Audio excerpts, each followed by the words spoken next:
Years ago, I was at a Sunday evening service at the Bloomington Assembly of God Church when we lived in Minneapolis. And the assistant pastor, Dave Thompson, preached.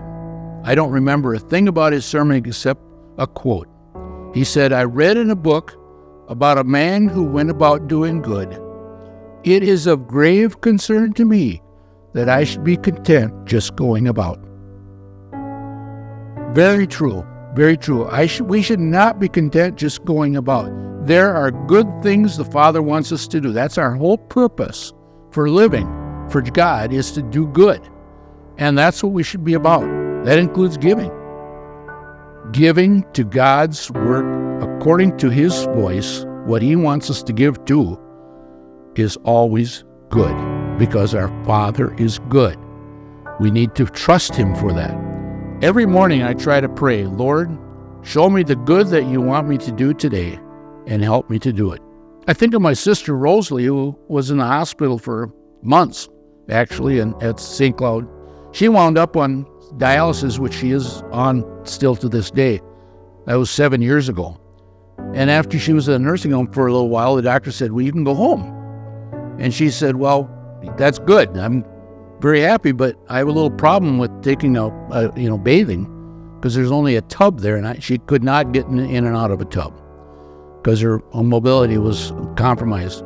So she asked me if I thought we should remodel the bathroom. My friend Bisbal said, no, we're going to make that room big enough to hold a wheelchair, and we're going to tile the whole thing. I said, okay, Bisbal, we're going to do that. If you want to do that, you're going to have to do it. And he said, I'll take care of it. So while he was busy with another job, I quickly rounded up all the stuff and charged it to my credit card. Meantime, I took all those slips home, and I added them all up on, I was sat down at the kitchen table, and I added up all the slips, and it came to almost $2,000 worth of supplies to rebuild that bathroom.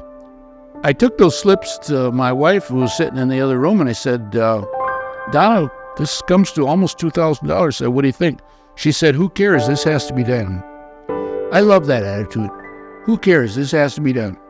I said, I'm with you on that. So pretty soon here comes the Discover card bill, and it was on there.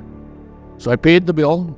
Pretty soon here comes the bank statement, and that check had cleared the bank. I started balancing the checkbook. And when it got done, I couldn't figure out what happened because the balance stayed the same. Now, I didn't put an extra $2,000 in the checking account.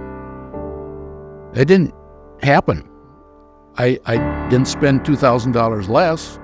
We just lived our lives like we normally do. God took care of that. I cannot take a calculator and figure it out. But then no calculator figures out our God. And now we have a plan for the good of our young people. It's called Lift the Limits. And we need to get on board.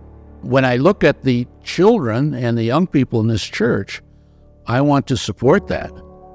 That's my heart, because that's the future of the church. If we don't have children and young people, pretty soon the funerals are going to take care of the population of the church, and we don't want that to happen. We want young people that are dedicated to serving in this church. And how do we do that? By providing service for them. Absolutely. It's our responsibility. Thank you very much for giving to Lift the Limits. This is important. A good investment for the kingdom of God. So let's get on board.